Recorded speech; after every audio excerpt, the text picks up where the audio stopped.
Hello to everyone who are waiting for End of Dragon. Hello and welcome to the Museum Karma to Gold this year. This week I have a hidden achievement for you and it's...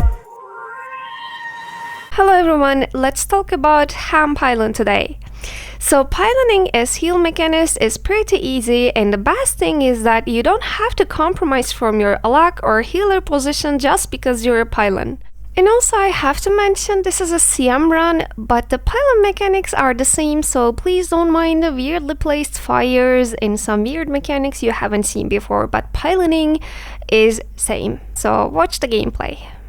You'll see there are two similarities among the classes that can do pylon. The first thing is that they usually have teleport or portal skills. And the second thing is that they can sustain themselves while doing the pylons. Ham, which is heal Alac mechanist, can do both. Your suggested ideal utility bar will look like this. Here you will have your medkit. On your medkit, the most important skill you'll have is 3, which removes conditions that are on you. This becomes important if one of the pylons drop their ball. In that case, you will see a lot of conditions are stacking up on you, and your pylons in that situation mostly goes down. To not to get downed, you will need to use medkit 3 as soon as possible to remove conditions that are stacking up on you. Other than medkit, you'll have elixir gun 5th skill and elite mortar kit 5th skill as your heals. So you will have enough to sustain to keep you alive. You have lots of healing fields. So let me explain what did I mean when I said you didn't have to compromise from alacrity in healing position. What you do as a pylon ham is you target the enemy, and in this case Kadim, and send your jade bot to the Kadim.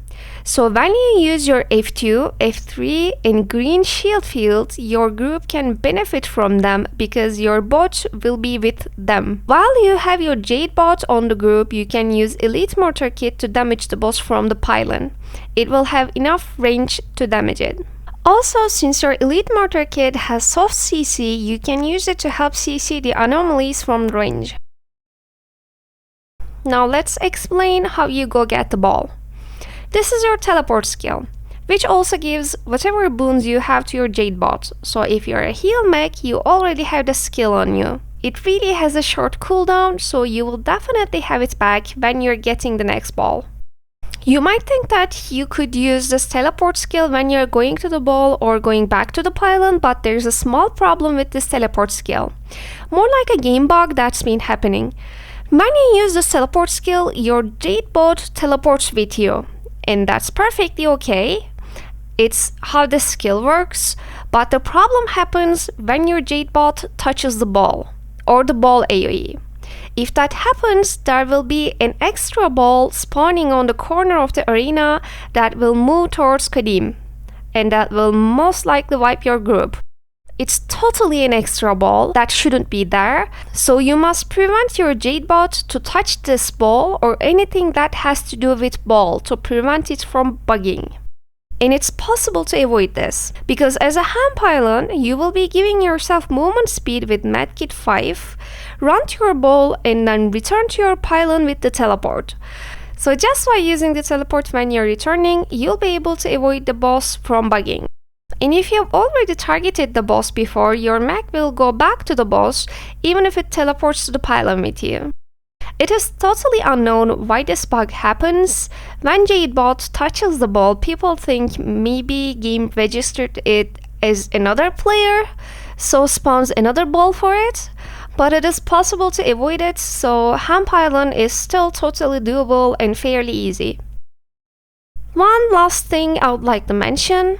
Taking this pylon, specifically this pylon I am on right now, would be highly suggested, because when you command your jade bot to go and attack the targets so that it stays with the group, it will take a straight path. So if you take other pylons, your jade bot might have range problems. People might not be able to benefit from boons because it's gonna be a little bit crooked on the side or the back.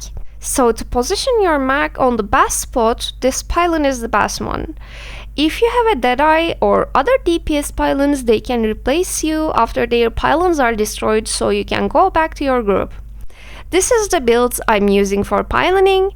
I have minstrel gear with monk runes and I'm using mace and shield. Even though I suggest elixir gun, the reason I don't have it is because going to the ball with the mechanist requires map awareness.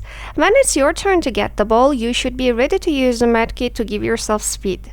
I was a bit slow to do that, so I got this elixir which gives movement speed the instant you press it, but I had to give up on the healing field elixir gun has.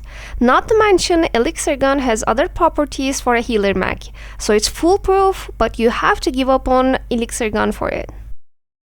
So that's about it. Have a nice day and enjoy your hand pylon.